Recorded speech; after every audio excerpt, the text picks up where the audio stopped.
Yet another game review, yet another show about Nintendo 64, but we know what we like. Hi, everybody. I'm Kelly at KELLYTHUL on social media. And joining me, as always, I am Dr. Mike at Official Pagan on everything. Make sure you guys like, subscribe, leave a couple of comments. What are your favorite Nintendo 64 games? Since that's one of our top topics now, along with Alice Cooper and Doom, of course. We've added Nintendo 64 to the mix. At some point, I'm sure we'll do Doom 64. And if we manage to work Alice Cooper into the episode, I think it's, just rolls everything into one. But you know what? The only way you can show your appreciation for us or for any of those things is by wearing our merchandise. So make sure you wear that merchandise. And the best way to keep up on whatever topics we're talking about is if you check in with us every day. And I know what you're thinking. There's no way we could post every day, but we do. We have a whole other show called Hard No. It's free just for you guys. When you like, subscribe, and leave a comment, a daily podcast that's a minute long and free to you, but just you guys. So be cool about it. yep, we have every day we get up at 6 in the morning. We go over story drafts. We review the script. We rehearse the hard no. Um, The uh, Podcasters Union fought us on this. yep, We're like, yep. no, we have to do it. You have to put in the time, and we put in the time on hard no. So every day you'll have a new hard no because Giving it to that's you hard daily. anyway. Another game review. We're sticking with the Nintendo 64, and we're going to talk about um Mario Kart. Uh the second largest selling Nintendo 64 cartridge. So it was around 9.9 million cartridges sold. Second only to, gotta guess what's ahead of Mario Kart? I know what it is just because I had done the research in it. So I'm gonna go out on a wild limb here and say Mario 64. Yep. Yep, that would be the one, Super Mario. Yes. Super Mario 64. The And GoldenEye is 3, correct? Correct. Yeah. Yeah, which I was actually surprised. I kind of figured Goldeneye might be actually first, but actually, the more I think about it, not so much because, and we'll talk about it, I think, in this review a little bit. There are certain things that Mario brings, whether it's into Super Mario or into this, that's kind of cool. And Super Mario about 11.9 million cartridges sold. So there you go. But Mario Kart is the one for today. As we've established, we use the panda rating scale, 1 to 5 pandas for each of the categories. And the first category is basically fun factor. How fun, how enjoyable is this game? Um, I think I'll go ahead and start off on these for this show, Mike, and I'm going to put it at 4 pandas for multiple reasons. The biggest, and it's the biggest sale of this thing overall, it's the multiplayer option and what's going to be able to happen with that makes Mario Kart uh super fun to play, because you can, whether you're just trying to improve your own skills or go against one person or up to 4 people, lots of cool things can be going on with that. There's good variety in the number of courses you have. There's different things in terms of whether you want to do a head-to-head matchup, a battle, just doing kind of more of a time trial deal, or kind of compete in a league. So there's just tons of different variations on it. So lots of different ways you can play it. Lots of good multiplayer stuff. So that's where I end up with 4 pandas on the fun factor. How about you? This game is going to be a really difficult one for me to rank because I do enjoy it. Let me just throw that out there right away. But there is big give and take in each of these categories for me. The fun factor of this is super high. The multiplayer is great. Super fun to play with multiple people. And a lot of my complaints here are going to be about the Mario Kart series as a whole. Because I did play the original on Super Nintendo, although Mario had a couple racing games before then on the NES, or the Famicom, because I believe they were Japanese only, but you can play them with ROMs. And The Mario Kart series proper started on Super Nintendo. Not a fan of that one. This is in every way a huge, huge improvement over the predecessor. But all of the games have certain mechanics that we'll get into as we progress through this review that essentially break the game if you're like a serious gamer and trying to play as a single player sort of campaign through this. There is full on game breaking mechanics to this whole series and the way that it works. So if you're playing as a serious gamer, the single player campaign just to play through all of the tracks, it's probably a 2, 2.5. But to play multiplayer, it's probably like a 10 on a scale of 1 to 5, because a lot of those game breaking mechanics that suck so bad when you're playing by yourself make it even more fun playing in multiplayer. Because not only are you playing with other people, and Nintendo 64, I already kind of knew and now get to see it firsthand. Its real strength is in its multiplayer abilities. That's where the real strength of the system lies, in all of its library for the most part. So not only is it multiplayer leaning to begin with, but a lot of those same things, which includes rubber banding AI characters who will immediately catch up with you and pass you no matter where you left them on the track. Will just immediately catch up to you and pass you. And super overpowered weapons and things like that can completely change the outcome of the race with no actual skill being required in it whatsoever. So if you're taking this game seriously as a single player campaign, you're not going to have a great time, especially for those two major reasons, because you will be way out in front and then dead last place. And there's nothing you can do about it because there's no skill involved. The AI riders are rubber banded to you, so they'll immediately shoot to your position and even pass you. They recover faster when the car spins out, in that they have no recovery time. They just immediately start again. You have a set recovery time for that. And all of the weapons are overpowered and they get an unlimited use of them, whereas you have to pick them up naturally as you go. So super unfair, but those things, when you're playing against other people, are super fun. So it's this weird off balance thing. And every category is like that a little bit for me. So that's why I wanted to get long winded on the first one and get it out of the way. So I'm going to say 4 as well, but it's entirely because of the multiplayer. Gotcha. Cool. Controls are next. This was a tougher one for me on some fronts because it's not, to me, this is like a game tailor made for the Nintendo controller, because it's the trigger button on the controller serves as a trigger to kind of execute on certain things, and so that was good. The buttons for selection, it's precision steering with a Nintendo 64 controller. It's not going to happen entirely. You got to really work not to overcorrect. So I end up with 3 pandas for controllers for control. Control's tough for me in a little bit of a different fashion. I think all of these games, and again, they're all, I mean, each one has things they've added or subtracted. And for the most part, the games have improved as the series has continued. The Nintendo 64 controller, though, especially for somebody like me who didn't have a Nintendo 64 initially, it's difficult to get used to.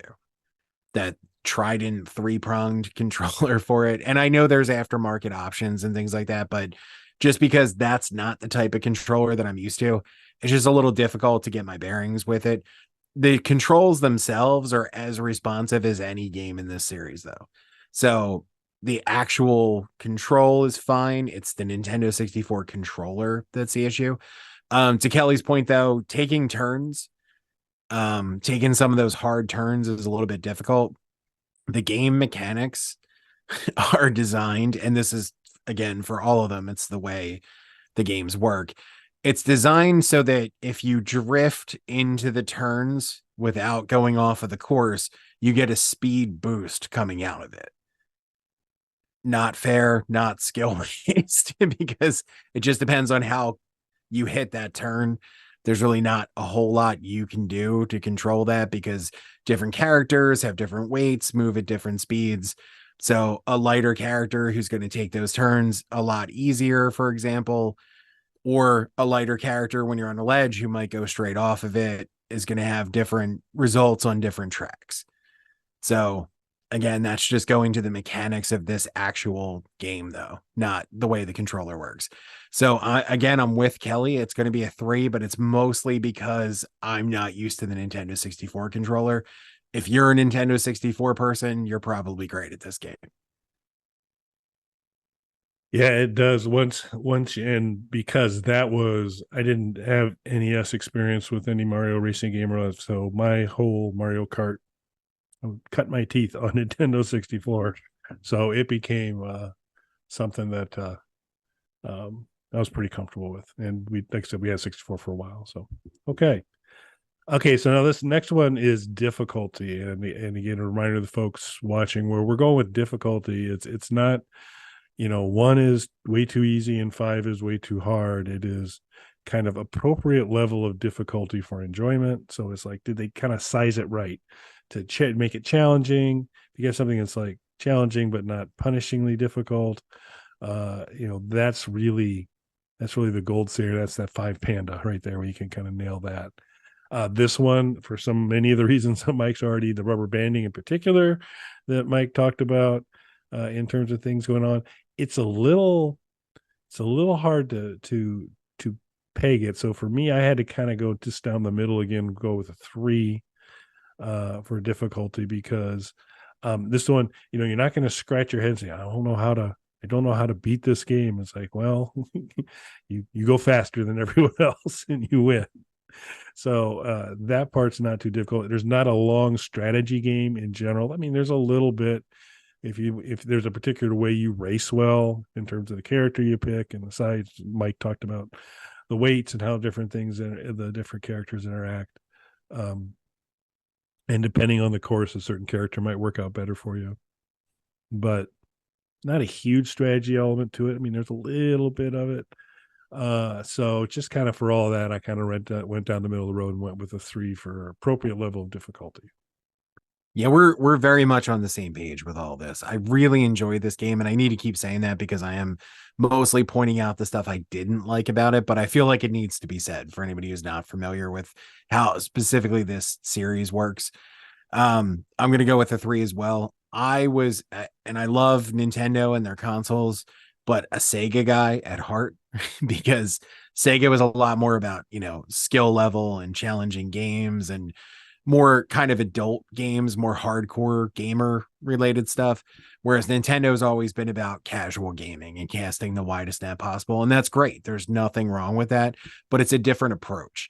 So their approach for this game is more about making it fun for a group of people gathered around the TV playing together. And for that, you're not going to beat a game like Mario Kart. It's perfect. You can pick it up, get right into it. The difficulty level is exactly where it needs to be for a group of friends playing together. But again, if you're a serious gamer and want to play through this as a single player campaign, you're not going to have a good time. You are going to get destroyed by overpowered weapons. There's basically no skill involved in racing as a single player campaign because all of the characters are rubber banded to you. They will immediately catch up to you and pass you unless you're good enough at taking those drift turns where you're getting those speed boosts when you need them. And even then, you could be far out ahead. Somebody gets a lightning bolt. That's the end of it. You'll be in last place immediately because of the rubber banding. So it's got to be a 3 again. Super fun game, but not a game that you can take very seriously. Yay, the fourth category is replayability. So that idea of can you come back to this game over and over again? And so for if I'm going to set aside the single player campaign and talk about basically experiencing this when racing against one or more foes. And to me, this, if you enjoy Mario Kart, you got tons of different courses you can go on to have some fun. I have replayability at a 5 because it's just, there's an opportunity every time for it to be different depending who you're racing. how things are going so it can be different. It does. It's not just the game that pulls that off. Part of it is you've got to, you've got to have players. You have to introduce somebody else because they become the factor that makes it different every time. And so that part's kind of fun. So I went with a 5 on replayability. Yeah, I'm with Kelly once again. 5 on replayability. Again, solely for the multiplayer, but that's what this game is based around. It's meant to be a multiplayer game. It feels weird picking on the single player only because obviously that's not what they had in mind when they were designing this. This was made for the multiplayer campaign. So that's really where all of the attention to detail is, and that's where the game really shines the most. It's super fun. This is a game that the franchise is what 30 plus years old, and this game has got to be close to 30 years old. And people still talk about it, still make videos about it. We are right now, and you're watching it. So that says a lot about it. Final category is visual appearance, an asterisk, kind of visual appearance given the limitations of the system. So we don't want to kind of put it up against a 4K experience. Although, Mike, if you've maybe recently heard, or in the future here, depending on how we publish shows, Mike has begun to do some things to upscale HDMI. But go watch that show, or in the future, watch that show, and check that out. But so, given that within the range of what Nintendo 64 can do, I struggled on this one a lot because in a way, I'd almost say, boy, I don't think I'm ever going to be able to do Nintendo 64 review where I do higher than a 3, just because it's like, there's not a lot. But I actually did, or I would for something like a Mace the Dark Age, which is actually pretty kind of cool visually. And I'm going to go with a 4 here for appearance, and it basically comes from the diversity of tracks and experience, and they're kind of a cool environment. They're rendered in the world of Nintendo 64, so there's some limitations, but whether it's Bowser's Castle or Yoshi Valley, all that kind of stuff that's out there, there's tons of really cool, interesting track. Moo Moo Farm. So there's different kind of ones that are fun out there. Everything except Rainbow Road, which is just always the track I like the least of Mario Kart. I could just very happily avoid that one forever. I just think the diversity of the different landscapes they have for them and the nature of the tracks. I think most of them look really good. Wario Stadium looks pretty good. Very diverse. So I went back and forth, and I decided to go with the 4 for visual appearance. Once again, we're on the exact same page there. I'm going to go with a 4 for visuals. And this isn't really a shot at Mario Kart. I don't like early 3D games, playing them now as retro games.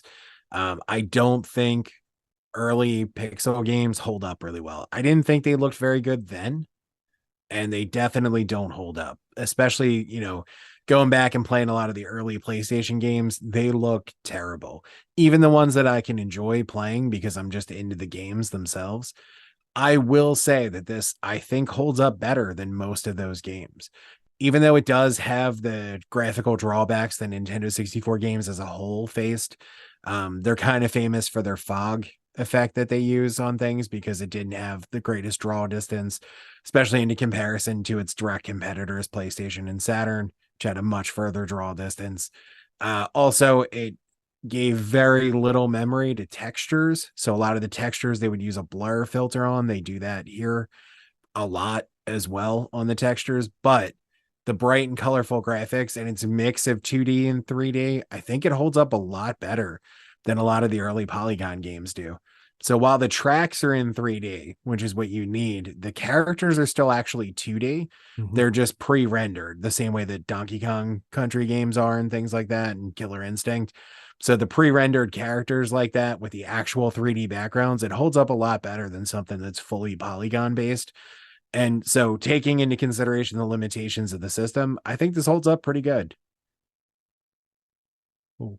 Okay, so wrapping it up, this is a 19 panda game, Mike, for both of us. That's where we kind of land down. So not too shabby, and it was fun to prep for this review and get back. Yeah, And I played this a lot with my wife. There's a lot of screaming and yelling, and bad language involved. It was a lot of fun.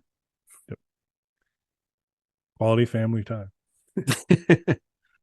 So let us know in the comments what you think here. If you agree with us, you want to push back on anything, like to do that. Also, if you are a big Mario Kart fan, uh, let us know your favorite or preferred racer. Who do you go to the most to go on? It was interesting that Donkey Kong itself was a late edition or a swap out. Kamek, I believe, who was Yes. a Yeah. I just found that out today. yeah, it was a We're doing villain. this. Was villain in Yoshi Island. That he was slated to be the last racer, and then DK had picked up some steam, and so they swapped him in. They were able to kind of leverage some existing uh, assets to kind of bring DK in quickly. Um, I'm kind of glad they did. And obviously, DK is one of the bigger, heavier racers. I didn't, maybe my recollection is not as good as it used to be. I didn't have those two in the same weight class, but No. Yeah, definitely not. maybe they said, hey, we need a bigger guy, so they want Donkey Kong. But I I'm mean, it glad they makes did. sense. Donkey Kong is, after Mario, probably one of their best known mascot characters. And Donkey Kong Jr. was in the original Mario Kart for Super Nintendo. Weird looking game. I never liked the look of the Super Nintendo one, but I'm sure we'll eventually get there. So, did you have a preferred uh, driver character? So going back and playing it now, I did play. This is one of the few Super Nintendo games that I did play at friends' houses, or I'm sorry, Nintendo 64 games that I did play at friends' houses. This and GoldenEye, where I think the only games I had like real time on. I prefer the bigger characters. So Bowser and Donkey Kong, because even though they're a little bit slower, they take certain turns better. They're way better on like bridges and things you can fall off of. Because Toad is always my temptation to go with because he moves so fast. But you hit one of those bridges, he just goes flying off of it. Yep, it's fair. Yeah, Bowser's always just it's a good personality match for me, and then the weight's nice on the bridges, like you say. So cool. Let us know in the comments if you have a preferred character that you race with, and what you thought of the review. So thanks for watching, everyone. Thanks, everybody. Welcome back to another very special episode of Bog Panda. I'm Dr. Mike, and tonight we're going to talk about If I Did It, Confessions of the Killer by O.J. Simpson. Just kidding. We're going to talk about a Nintendo 64 game. I'm Dr. Mike at Official Pagan on everything, and joining me, as always, Hi, hi, hi, everybody. I'm confused. At KELLYTHO on social media, and welcome to Bog Panda. Um, as you can see, we do lots of diverse, strange content. You can subscribe and comment upon that. Maybe give a video to a like. Maybe offer some constructive criticism to Mike in the comments. I don't know. Maybe that's something you want to do. And then check out the world's shortest podcast, Hard No, available for free on the Bog Panda Empire YouTube channel. Check that out, and then also maybe look at our merchandise. We've got some fun stuff out there. You might want to sport some of that fine gear for us. absolutely. And tonight, as we already gave away, we're not going to talk about a book by beloved comedic actor O.J. Simpson of the Naked Gun trilogy. We're going to talk about another Nintendo 64 game, Beetle Adventure Racing. I love props. Beetle Adventure Racing. Now, of course, I'm new to the Nintendo 64 family. Kelly has gently sherped me into your ranks, and I do appreciate that. Game that kept popping up when I was doing various searches and things was Beetle Adventure Racing. Kelly, what was your familiarity with this game prior to me asking you about it? It's towards the top of my cartridges that I organize alphabetically, and It's fair. so that was one. And had briefly played it, and until we started talking about, it seemed like a good one to review. It's a shared game we both had, so I got into it a little bit more, and much like Mace, I was like, man, I've had some good stuff here that that I've not been taking full advantage of. Yeah, this was something. So I was surprised. I knew that this game existed, first off.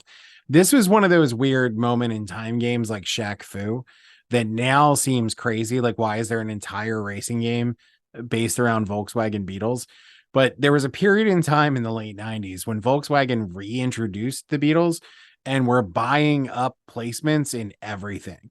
Movies, TV shows, there was ads everywhere. They went hard on, they were called the New Beetle. They went really hard on this. So in most of the world, this EA racing game that they were working on became Beetle Adventure Racing. In Australia, it became something else. An Australian car company paid more than Volkswagen was going to, so they were swapped out for that car in the Australian version of the game. So it seems really odd now, but at the time, it would have fit in perfectly with what was going on pop culture wise. This is kind of an interesting game because we've talked about before on here. I'm not a racing game guy.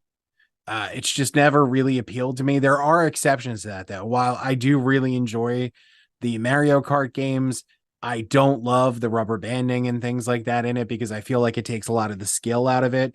As fun as they are when you're playing multiplayer, to just sit down and play, like pick up and play as a one player game, I feel like the skill is kind of drained out of it. And one of my favorite games is Road Rash, which is a racing game. So I do, there's a little bit of stuff there, but it's more of those arcade racer style things, not like driving simulator games. And I'm just not a car guy in general. So what made you pick up this game, Kelly? Are you a racing game fan or just a huge New Beetle fan? So it was The just car, not the shitty band. um Baiting it those Beatles fans. gotta do what you gotta do. Um it just it so I'm not a big racing beyond Indy 500 on the Amiga, which I am just a huge fan of to this day, mostly because, and I've shared this on previous shows, is that your car is basically indestructible, and you can have a good qualifying lap. Get yourself kind of towards the front of the pack for the start of the Indy 500, and then just begin to weave uncontrollably as it starts off, and you start to basically crash all the cars. So you can basically through carnage end up being the only car left on the track to complete a real time full Indy 500, all 200 laps on the 2.5 mile track. And so I always like just taking out rows upon rows of Indy cars and going about my merry way. And so that's always been a fun one. This one just looked kind of cool. I think the kind of uniqueness and quirkiness of the product placement, just the overall weirdness of, oh, here's a game that's dedicated to racing the redesigned VW, was the one that had an interest. So I figured it would not tax because I'm not a car guy either. I wouldn't have to manage a manual transmission. You can choose to do that in this game. I don't know why you would, but you could choose to do that in this game.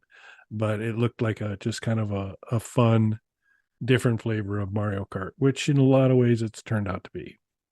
Yeah, I would say like my upfront, quick review of it would be it's a good cross between Mario Kart and a slightly more serious racing game. It while it does present a challenge, it doesn't have like the ridiculous rubber banding that Mario Kart has. It does let you actually win and get ahead in races and keep a lead and things like that, but still manages it does enough with the AI that it presents you a consistent challenge without being just unfair with it. And there are Mario Kart style like power-ups and weapons and things like that as well. So I forget what order we tackle these things in. What do we usually go first for the category? So we're going to start off with fun factor. Fun factor. Okay. So for me, I have to say, first off, this game is extremely fun. And that's really what drew me to it and why I wanted this game. I saw a number of reviews that were like, all right, get past the Beetle idea. And even if you're not a big racing game fan, this game's a lot of fun. And when you start unlocking some of the different races and things, it just gets even weirder and crazier the further into the game that you go. And that starts to pop up pretty quick as well. The only thing I would say that might bring down the fun factor for some people, and it threw me at first too, is unlike Mario Kart or even some of the other racing games I played, the races are long. Even if you're coming in first place, you're looking at like 8, 9 minutes for some of these races coming in first place. And if you're not coming in first place, you're talking a 10-minute plus race.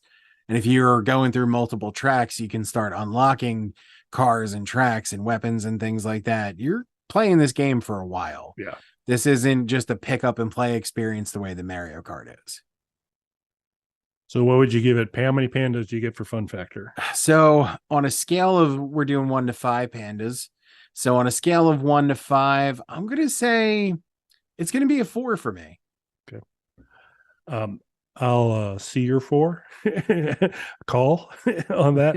Uh, I think in particular the and this will come into some another category we talk a little bit later too, is that it's a fairly interactive environment, unlike really Mario Kart, which you don't, there's not quite as much. You can do some exploring in this, and there's some a lot more shortcuts that you can find in this than you can find in any of those types of things, which are interesting and how they happen. And then there are these different kind of power-ups that you can get, and the daisy boxes and all this stuff that can help you point wise and help you unlock things, but you can get to some pretty interesting things. And so I think the fact of the highly interactive environment as well, you run into a phone booth on the first level, and you start to hear the every time you pass it, the phone booth is still going on, and that type of stuff. It's kind of cool. So I give it a 4 as well. Next one is controls. So for controls, I think that this handles a little bit better than Mario Kart does. It's a very similar control scheme and setup with things. So if you're familiar with Mario Kart, you're going to be able to just pick this up and jump right into it. But I do think the cars handle a little bit better. I haven't gotten far enough to unlock the, ridiculously overpowered cars, which are the Alien Beetle and the Police Car Beetle. I haven't had it long enough to play to get to those yet. The Alien Beetle is supposedly insanely overpowered and you can just blow past everybody. The Police Car Beetle looks really interesting because you can pull cars over by turning your siren on, which it's got to be interesting in the middle of a race. But I do think the cars handle pretty well. So And I'm gonna say, I'm gonna go with a 4 again. The only downside, and I don't know if it's just because I'm not used to racing games or I'm old, these longer races are tough for me on the hands, not being a Nintendo 64 controller guy. It's still a little bit awkward the way that I'm holding it. I still haven't found like my sweet spot on the controller.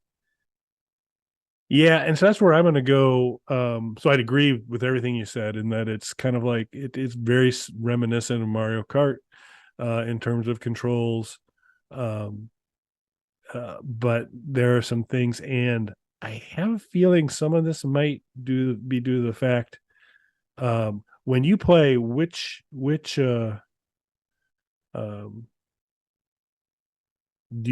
hand do you use the joystick with? Which thumb do you use the joystick with? Your right thumb or your My left thumb? left. That's it. And you're right-handed, correct? Correct. Yeah, yeah. So I use my right, um, but I'm left-handed.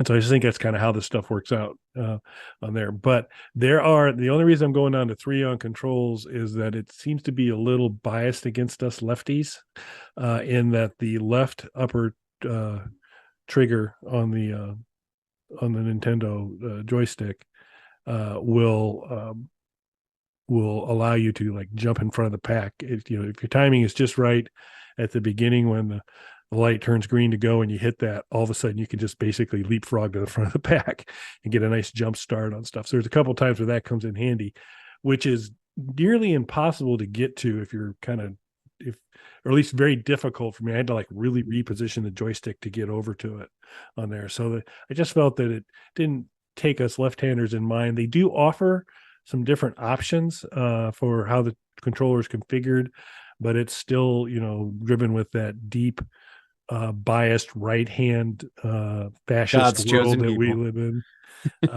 And and we're tired of keeping the lefties down, giving us the rounded scissors when we're in grade school. Not cool, not cool, folks.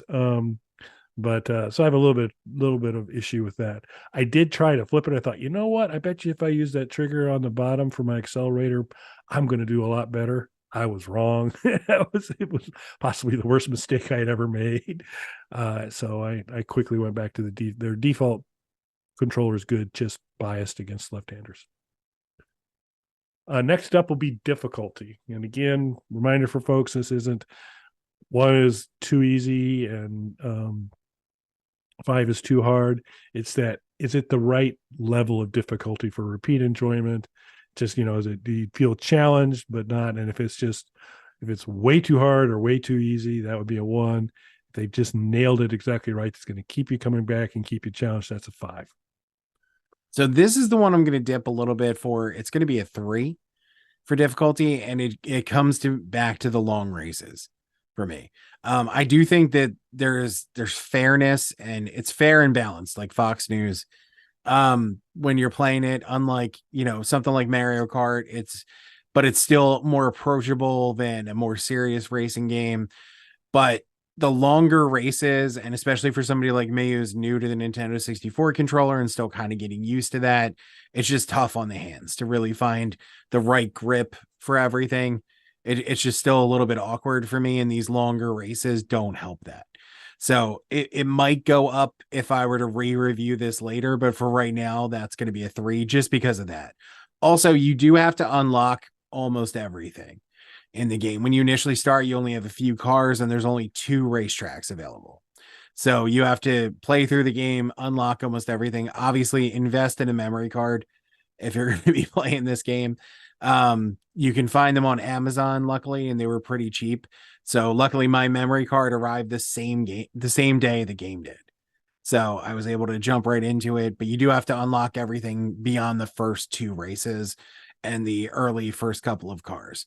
So if that's not your thing, and you also have to earn continues as well by getting points throughout the races. So if that's not your thing, putting the time into a game like this, if you're looking for something you could just pick up and play like a Mario Kart, it's going to let you down a little bit in that sense.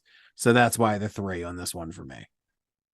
Yeah, I'm gonna go three as well for a lot of the same reasons you did. The first race, first lap, I'm going, and I'm like, oh, I must have missed when they told me I completed my first lap, and nope.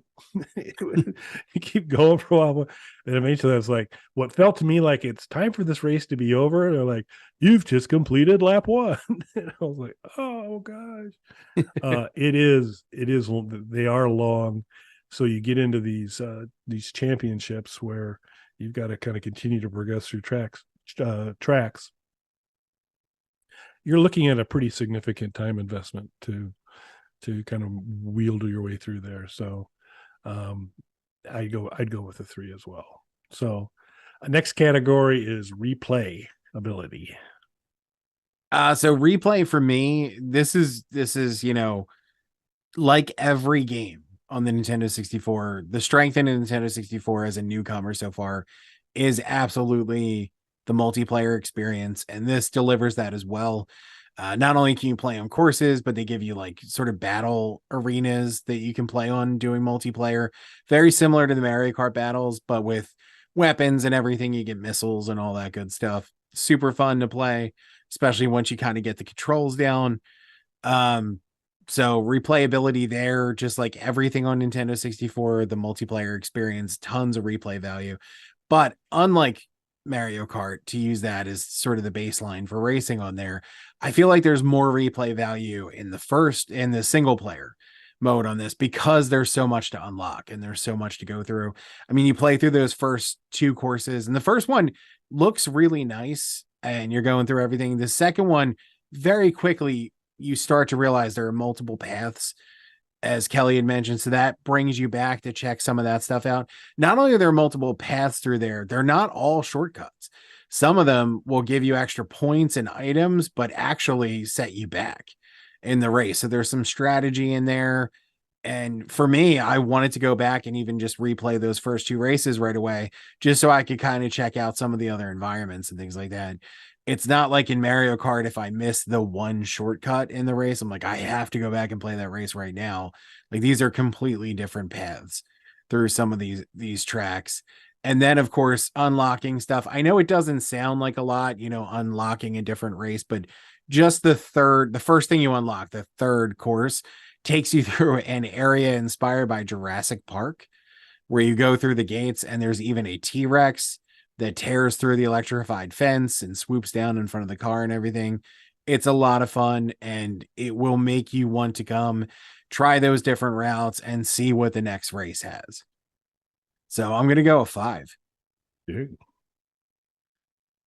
Yeah, I'll make a compelling argument. I'm going 4, but for many of the same reasons, because it's definitely, um, there's a lot of stuff that you successfully win you win the race on the first track, great, but there's just so much more you could do, so much more you could see. But you weren't just doing a straight race. You're like, oh, let me kind of swing off to the left here early on, and all of a sudden you're kind of in this backlot area and a bunch of extra bonus points and stuff like that, or crashing through a barn or some other places there. So there are kind of lots of neat little extra areas. I don't uh, I don't feel like I like to explore. There's basically an explorer level to it. I don't have to say I have to get every single bonus everywhere, although that's beneficial for you to do and that helps you on certain things. But just that whole process of exploring and seeing different things makes it super easy. I think you make an excellent point, which is obviously the strength of Nintendo 64 from a replayability standpoint comes in when you've got somebody else you're playing against, and you can do some pretty fun stuff that way. But I think you're also dead on that this offers some of that same kind of feeling for single player because of the alternative paths and the bonuses and all that good stuff. So I'll go with a 4 for that. So finally, visual appeal. Oh, by the way, that Jurassic Park track, I'm massively overcorrect when I do a racing game. It's a bad habit of mine, and that's a bad course for me. Yeah, once I hit the lava, that was rough. It's all over for me in terms of like, man, I spent a lot of time in the lava.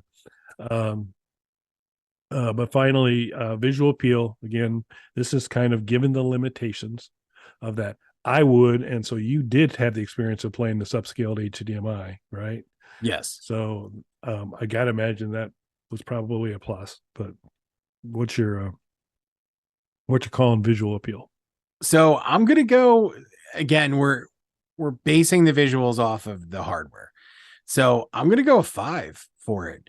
Not only does everything look pretty clean and crisp, which again isn't what Nintendo 64 is known for. It uses Nintendo 64. They tend, because of the limitations on the cart size and the limitations on the textures that are built-in memory for the system, they tend to use a lot of blur filters on things. Most of the games do this. There's not a ton of that in here. Most everything looks pretty crisp, and it's not too like blocky or underdeveloped looking. Everything looks really good. And then there's some really cool like little touches, and not just the stuff that's in the background, like going through the cave with the crystals and the T-Rex and all that stuff. It's not just that. There's little things like reflections on the car windshield and all that stuff that even like some PlayStation games didn't have that level of detail, which from a visual standpoint was a much more powerful system and had a lot more memory dedicated to things like how many polygons that could push and how many textures that could have on screen and things like that. So to see that kind of level of detail on a machine that really doesn't do that and isn't known for that, if we're basing it off of the hardware, I'm going to have to go a 5. I will too. It's a low 5, but it's a 5 in terms of, because I kind of bounce back and forth between 4 and 5 on this. But I mean, they sold me on giving them a 5 with the T-Rex. I'm cruising through this new level, and all of a sudden I get kind of Jurassic Park arcade game quality T-Rex coming at me on a Nintendo 64. So I thought, oh, that's pretty good, guys. And while it's still, there are obviously limitations with the 64, terms of what it can do visually. Uh, you get a lot of diverse environments all pulled off pretty well. Yeah, and it doesn't even have like another thing the Nintendo 64 is known for is using fog to cover up the short draw distances. There's a little bit of that, but not a ton of it. And they hide it fairly well using the brush and using, the snow in certain levels and things like that. So, I mean, working within the constraints of the Nintendo 64, I think this looks excellent. So the end results are for Mike on Beetle Adventure Racing, 21 pandas. For Kelly, 19 pandas. So another strong performance there. So we will be including in the show notes all the games we've ranked so far, how they did panda wise. You'll get those points in there as well. So uh, let us know if you've enjoyed it. And I mean, it also looks like things like the PC version of this game introduced even kind of more goodies, like I think a VW bus and some stuff like that you could actually incorporate in. So it'd be pretty cool. But the Nintendo 64 version, aces as far as we're concerned. So anything else, sir? No, I would be curious to see the Australian version. From what I've read, though, it is the exact same game, just with the cars swapped out. It doesn't bring any new content or anything with it. But I'd be curious just as a novelty to check it out. Hi, everybody. Welcome back to Bog Panda. This is Kelly at KELLITHUL on social media. And tonight we're back to doing game reviews, and it's going to be Road Rash on the Genesis. Joining me, as always, I am Dr. Mike at Official Pagan on everything. You guys are definitely going to want to like and subscribe because I have a feeling this is going to be one of our best game reviews yet. I'm slightly biased because this is one of my all-time favorite games, but you guys are going to leave comments. Tell us why it's one of the greatest games of all time. If you disagree with us, let us know so that everybody else who knows better than you can just tarnish your reputation and take away your reason for living in the comments below. And you know what? For all of us completely correct bullies, we'd feel better doing that if we were wearing Bog Panda t-shirts. And you can find those in our merch store right now. And you know what? Just because you guys are part of our inner circle now, we're going to give you access to the world's shortest podcast. That's hard no. It's right here, free with your free subscription. and the password is displaying for you right now that you need to enter to get to those free hard no's. If you don't see anything, that's what you enter. So there you go. Um, yeah. So as a refresher for those of you, well, I guess it's not if you don't know, but as a reminder, maybe we use the world-renowned, highly scientific panda scale for rating games, 1 to 5 pandas for the various categories. So that's how we'll be rolling things out. It's catching on like fire pretty soon. It's a candidate to Fahrenheit, Celsius, and panda. May soon be a measurement. It may be a unit of measure as well. So the panda as a unit is, Not distance, though, because that's still reserved for punching Chuck Eric, yeah, as Kelly often points out. that's right. That is a unit of measurement. But yeah, so let's move on. Anyway, so I didn't know. I knew you viewed this game favorably, but I didn't realize that this was actually one of your top ones. So Yeah, I um, still have my original Genesis cartridge of oh, this 30 some odd years later. well, it's Yeah. good because we're going to probably be able to come back to this a couple times. For instance, the 3DO version is, I think, an interesting conversation, and it'll be fun to rate as well. But today we're going to stick with the Genesis version, and let's just I guess anything before we get started. Any preamble you'd like to provide before we go into the rankings? The only thing I'm going to say, and I only bring this up because I know there's been somehow this debate online again, and I blame our political system for just we love to argue and be divisive about things. But I have seen people our age argue online about Genesis versus Super Nintendo right now in the 2020s online. Mostly spurred on recently by Xenocrisis being ported over to the Super Nintendo and using a helper chip for that, which was a common thing for Super Nintendo games, and Genesis people being like, our system didn't need those. And it feels like being on the playground when when I was, 12 years old or whatever it was at the time. So it's weird. And so I just want to throw out there, I love Sega, I love Nintendo. I was just playing Nintendo 64 before we started doing this. I love Nintendo, I love their consoles. However, Sega Genesis is probably, or Mega Drive, if you're from outside the US, is probably my all-time favorite system. It's certainly the system I have spent the most time on, and this game in particular opens up a doorway to talk about a lot of elements of what Genesis does. I'm not putting down Super Nintendo. I'm not part of the debate. We here at Bog Panda are inclusive to both systems. We're not getting into the we're way too old to have that debate to start with, but we're not getting into that debate with people. This isn't going to be like that. So just getting it out up front. This was ported, not just, other Road Rash games, but this first game originated on Genesis and was ported to multiple systems, but not Super Nintendo. That's not a commentary on Super Nintendo, just a factual thing. So calm down, Nintendo people. Yeah, except if you're a virtual boy shill and are pushing to say that was the dominant system, we're gonna have words. Once the Bog Boy comes out, it's a different story. All right, so let's get right to it. As a reminder for folks, the this is a racing game. It's a racing game on motorcycles, and there's violence involved.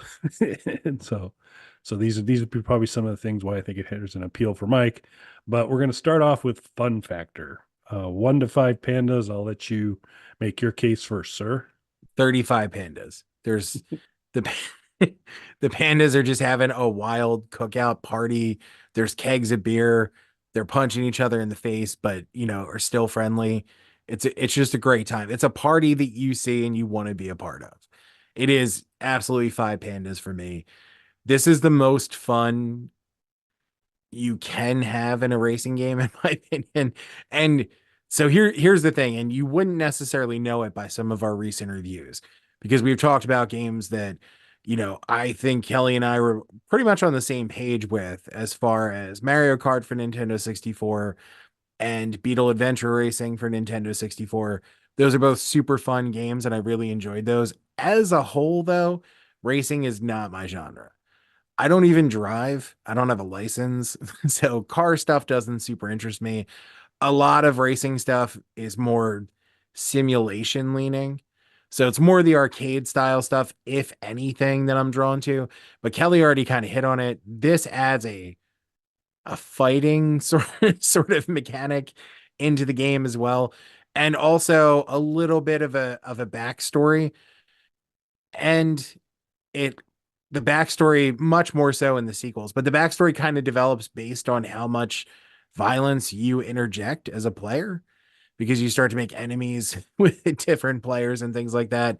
So there's just more going on under the hood, if you will. There's more going on there than just a traditional racing game. So this was something that really appealed to me. I think I rented it on a whim because one of my friends had it and was raving about it, and I loved it so much that was the next game that I got.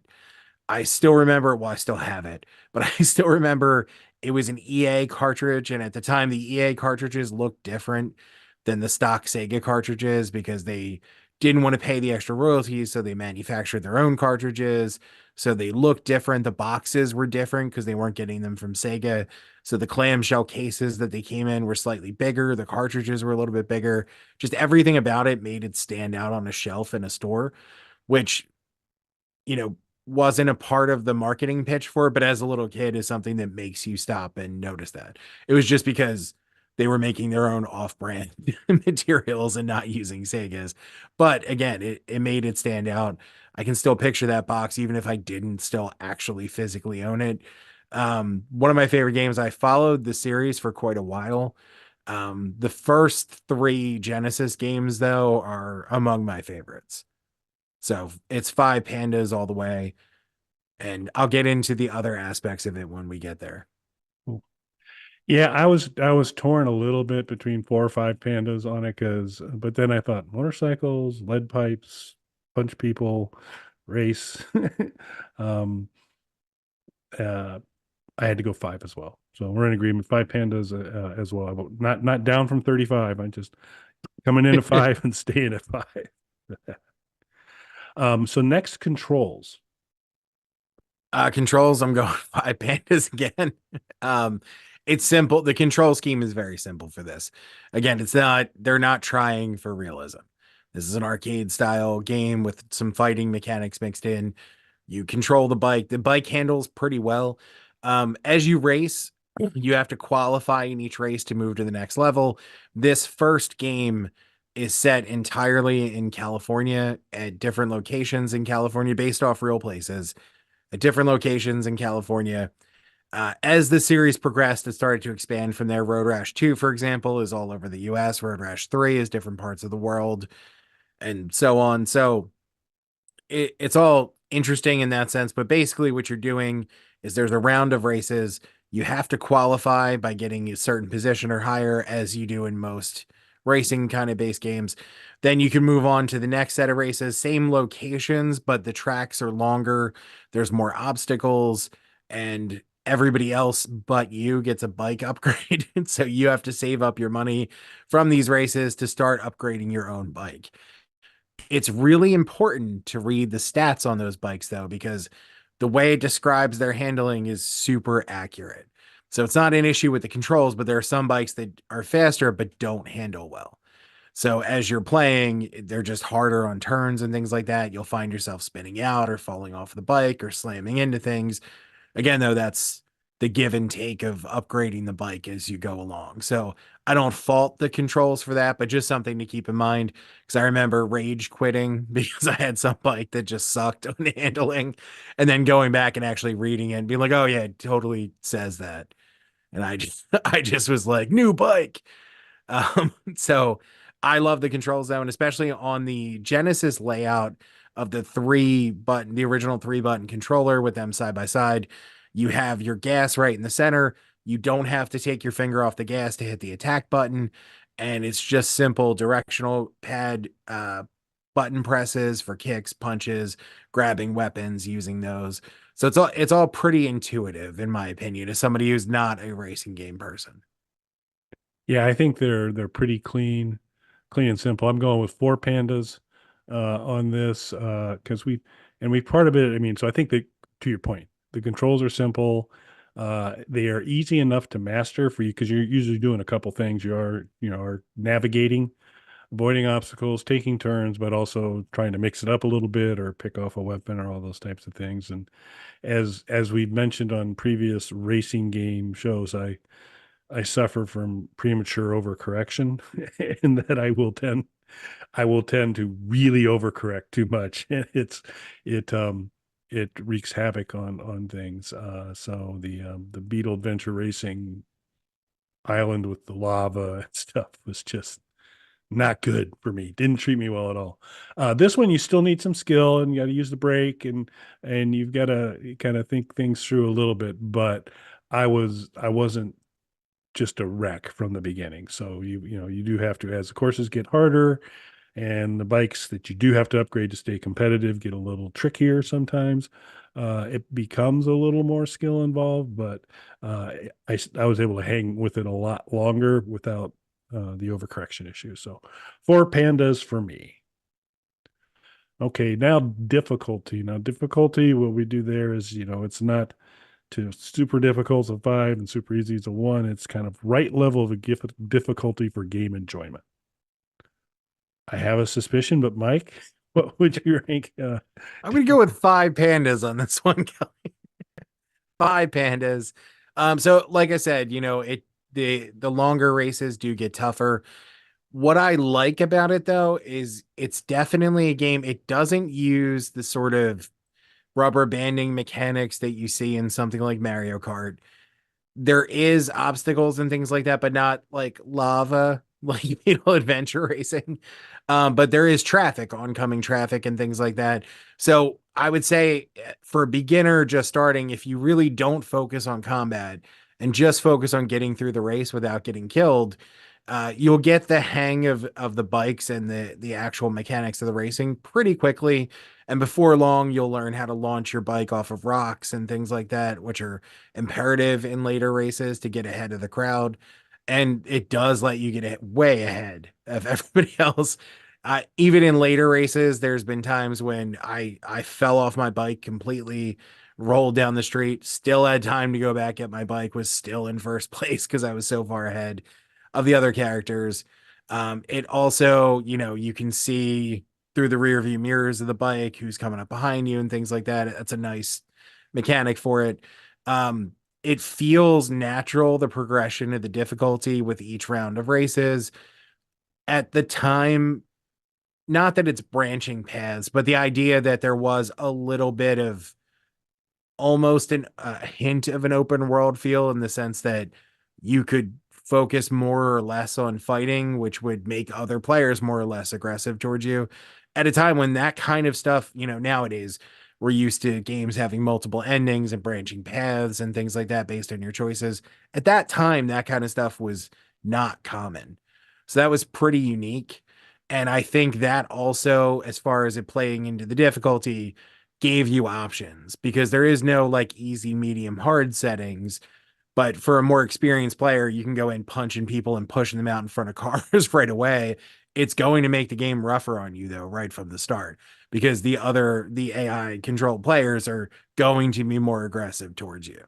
So the mechanics of it kind of work to your skill level. Fair enough. Yeah, so I'm gonna go four pandas on this as well. I almost feel like I have to apologize when I'm not giving you five. Damn But it, Kelly. uh, Why?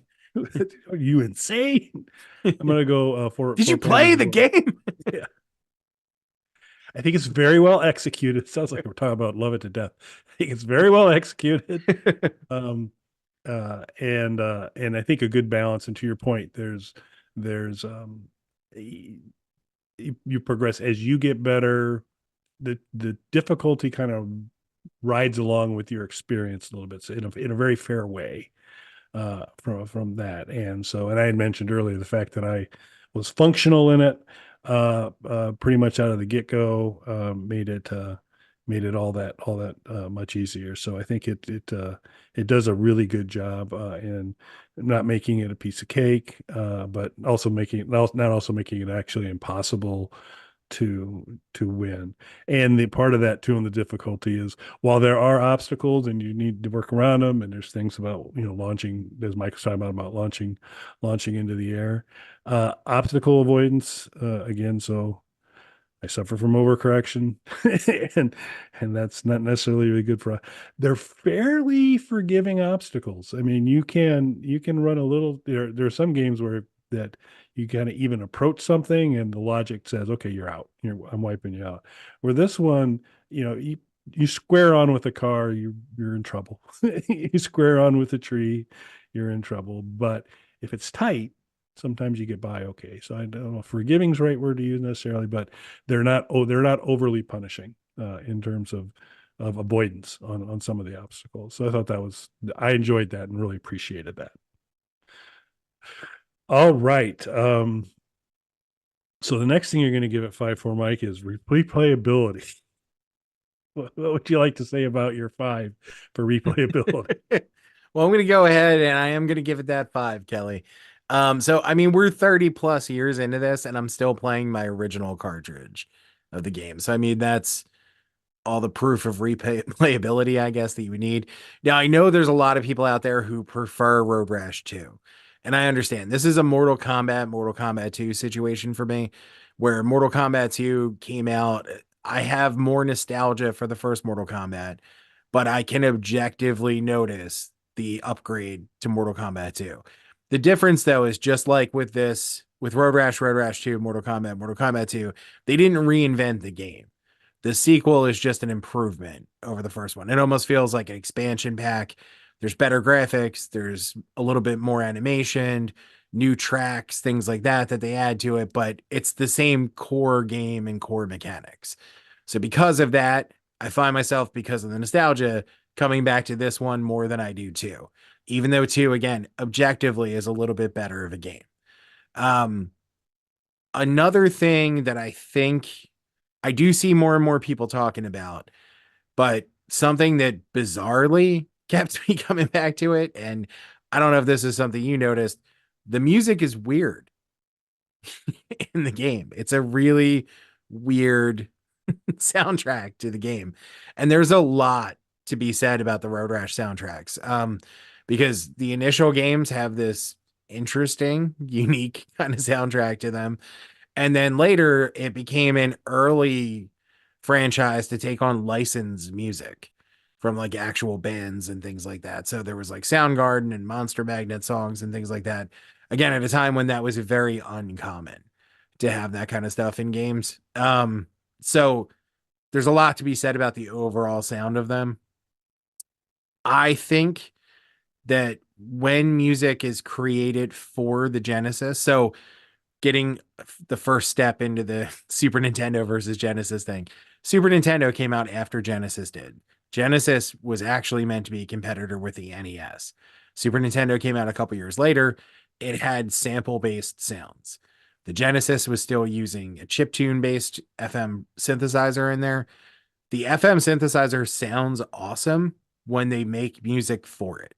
It doesn't always work when they try to translate music to it, and it definitely doesn't work if you just drop files that aren't compatible to it.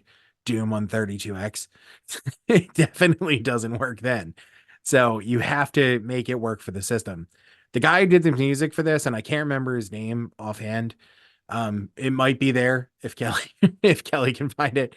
But he did the music for a number of Genesis games, and he went crazy, I believe, when he was making this music.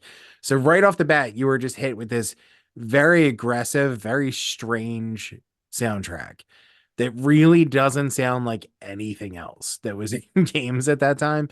And I don't know what it's supposed to sound like, but as I don't want to say off-putting, but as strangely attention grabbing as it is at first, I think you very quickly either learn to love it or hate it. And I fell into the love it category to the point where I remember just putting the game on in the background so that that opening title music could play in my room because there wasn't a soundtrack available for it. So that's another thing that brought back the replayability for me as well. And that continues on into the second game. The third game has a different composer. And then after that, they started using the licensed music again, though, ahead of the curve on that. But the weird music, the super fun gameplay, it deserves its 5 that Kelly assumed I was going to give it. Correctly assumed. So Still, you yeah, shouldn't assume. yeah. I think it's pretty safe. I think it's pretty safe on this, and I can read the room, so we can see how it goes. So again, as Give it your I got 4. slide it out. Gonna give it a 4. Um, with solid reasons why. And so I agree with a lot of what you said about the music, particularly about not liking it initially. It was it or at least it's very different initially. I really came to believe that particularly the in-game playing soundtrack for Road Rash is the Trout Mask replica of gaming music, and I it's see the that. one where you buy Trout Mask replica because somebody tells you this Captain Beefheart guy put this really great album together called Trout Mask Replica. It's a double album, get it. And you take it home and you put it on, and you're like, "What the hell is going on here?" He's good. They're not even trying, you know. And you regret your purchase, and you pack it away, and then somebody say, "Well, I'll give it another shot." And the second time through, you're like, wow, I don't hate it quite as much. And then you eventually figure out the calculus and the mechanics or the pathway through the music, which is an unusual and unplanned and just kind of different path. But once you kind of decode it in terms of kind of what's going on, or and step away from what you're kind of used to expecting, it can become quite enjoyable. And that's kind of an interesting journey to go on. And I think this music is the same way. That particularly kind of like first race through, you're kind of like, Man, this is what I got to listen to. It's, it's kind of like the Ghostbusters theme and the Ghostbusters video game where it's just like, please stop. But over time, you're kind of like, okay, it's melding with the gameplay, and I kind of get the thing. So I think the music is definitely a reason to come back. And so why four, which is a very respectable replayability score. I sit there. Probably the biggest reason I didn't go with five on this, and we've talked about this, particularly with Mario Kart, heck, even a little bit with Beetle Adventure Racing. Um, One of the things that will always up replayability is two-player options. When you can kind of go head to head, and you can do some of those things because it just allows new random elements in the game because you're not playing against an AI. You're playing against some other crazy person who may come up with all sorts of things that you weren't expecting, and so and just also the kind of camaraderie of playing together. And so while advertised as having a two-player option, most of us assume when it says two-player option, that's simultaneously both playing, where Road Rash 1, it's not. It's you can do a two-player version, but you're just basically kind of going back and forth through Yeah. the progression, where Road Rash 2, you actually get to split screen stuff a little bit more there. So I think the absence of a true simultaneous two-player thing was the reason that I most apologetically provide this with a four instead of a five. I understand. I would counter though. Shocker. If you're really trying to get through the game and all, because it is a lengthy game once you get into it, going through each of the cycles of the races as they get longer and upgrading the bike and everything, you can put some real time into this game. I would argue you don't want to play it as a two-player game in this instance if you're trying to make it through the game. I don't think it has the same appeal that Mario Kart has as a two-player endeavor. However, I do agree the split screen in Road Rash 2 and onward is fun. I don't know. Oh man, I'm gonna get ripped here. So visual appeal. Well, Kelly, you might be surprised to learn. But you're with a five. So let me make my case before you. It's not the prettiest game, even at the time. Some of the stuff is a little flat and blocky looking at times. However, it is doing something amazing. And this is where I'm going to really anger the Super Nintendo people. So Super Nintendo came after Sega Genesis. It added the Mode 7 feature, which was one of its main selling points when it first came out, before they started with the helper chips like the Super FX chip and things like that.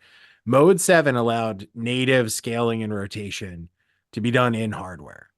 Genesis does not have anything like that.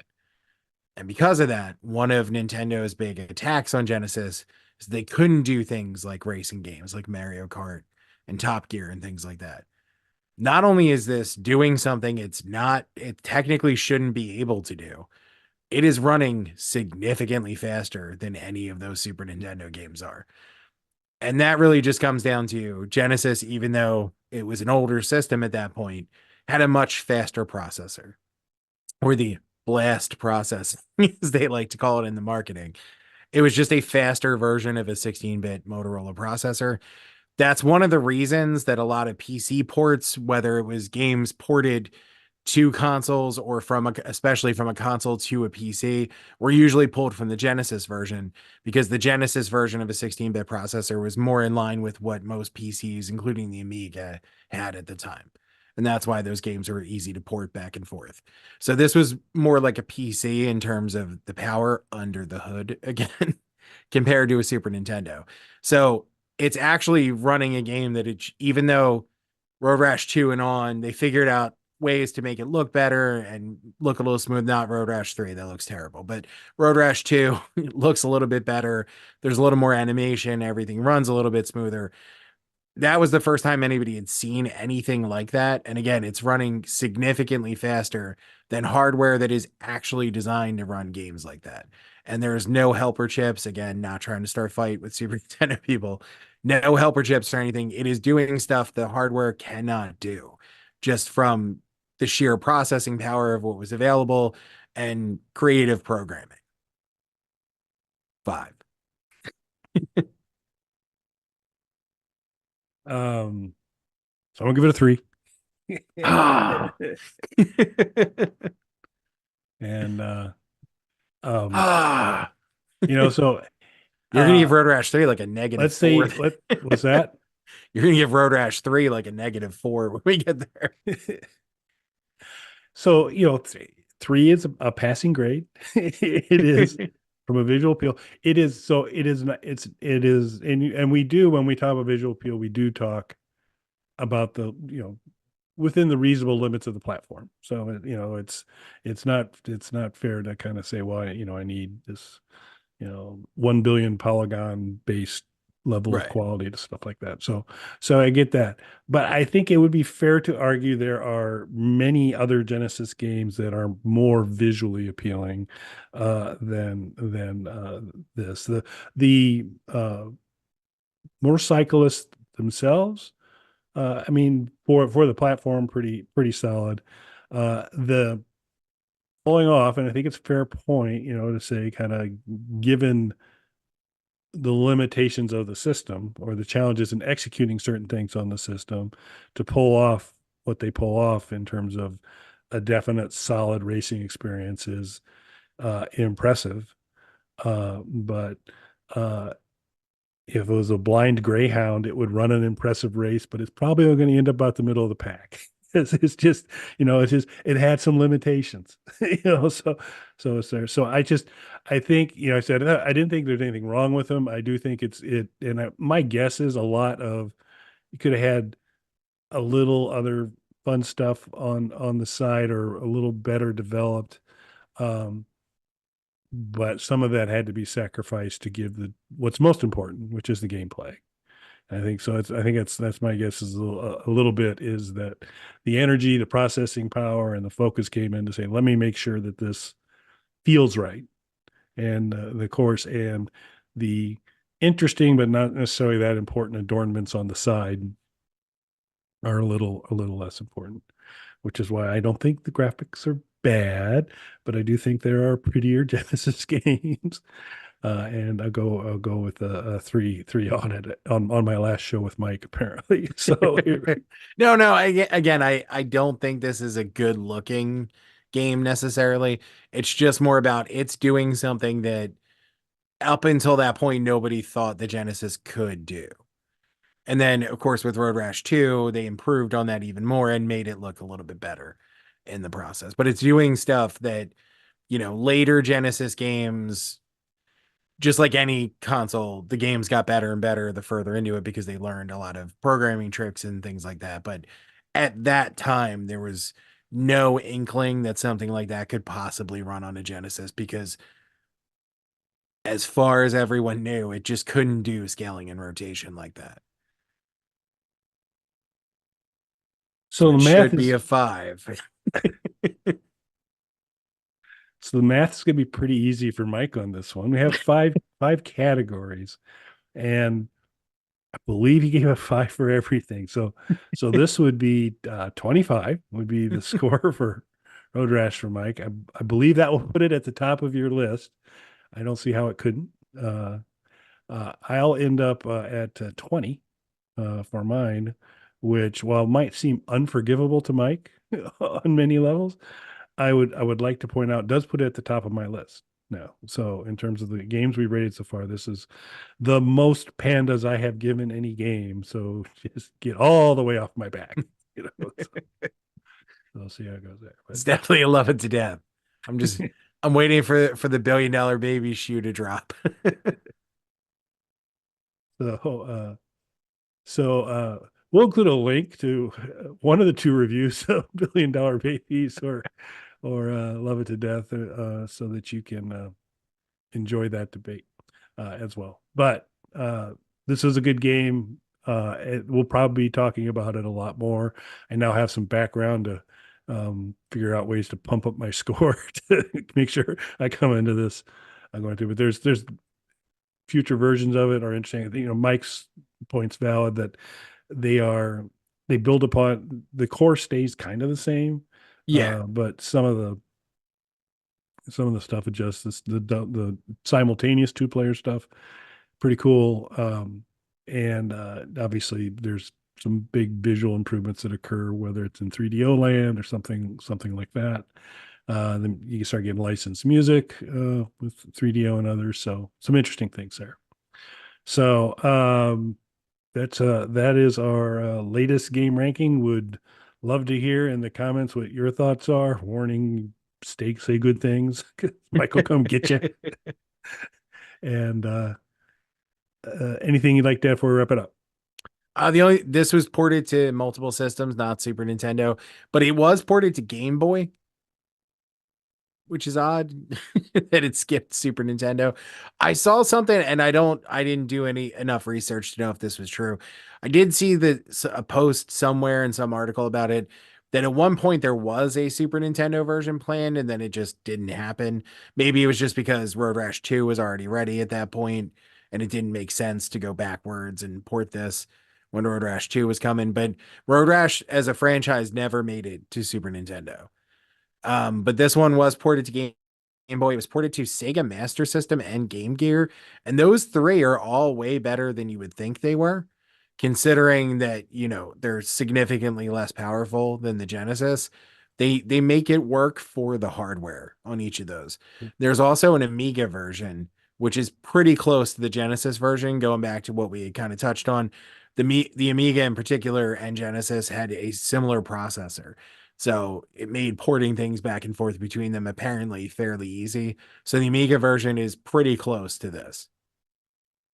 I have to check that out on my Super Console X or my RG35XX. That may be a better way to. It'll actually be a fun form factor to play this game on. So we'll give her a check.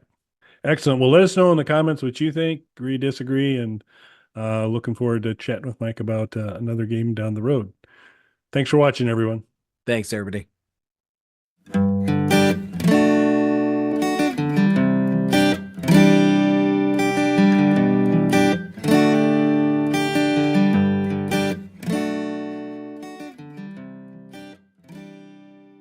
Bog Panda.